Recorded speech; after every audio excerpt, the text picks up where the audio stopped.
जंगी खेलों के मैदान पर पाकिस्तान और जनूबी अफ्रीका के दरमियान दूसरा वनडे आज खेला जाएगा। फैसलाबाद के इकबाल स्टेडियम में मैच पाकिस्तानी वक्त के मुताबिक सहर 3 बजे शुरू होगा। पाकिस्तान को 3 मैचेस की सीरीज में 1-0 की बढ़तरी हासिल है। पहले वनडे में पाकिस्तान ने जनूबी अफ्रीका को 2 विकेटों से शिकस्त दी थी। पाकिस्तान ने 264 रन का हदफ 8 विकेटों के नुकसान पर हासिल किया था। सुलेमान आगा 62 और मोहम्मद रिजवान 25 रन बनाकर नुमाया रहे थे।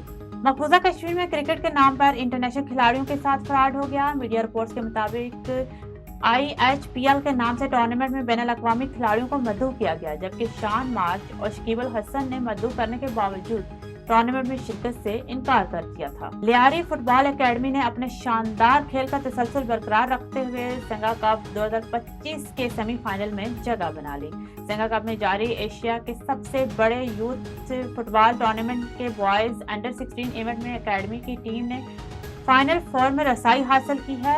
इतलात के मुताबिक लियारी फुटबॉल एकेडमी की टीम ने क्वार्टर फाइनल में इंडोनेशिया के मारूफ टीम सिमेन पदक FC को सख्त मुकाबले के बाद शिकस्त दी। ये मुकाबला मुकर्रर वक्त तक 0-0 से बराबर रहा, लेकिन फिर भी पेनाल्टी शो आउट के जरिए फैसला किया गया।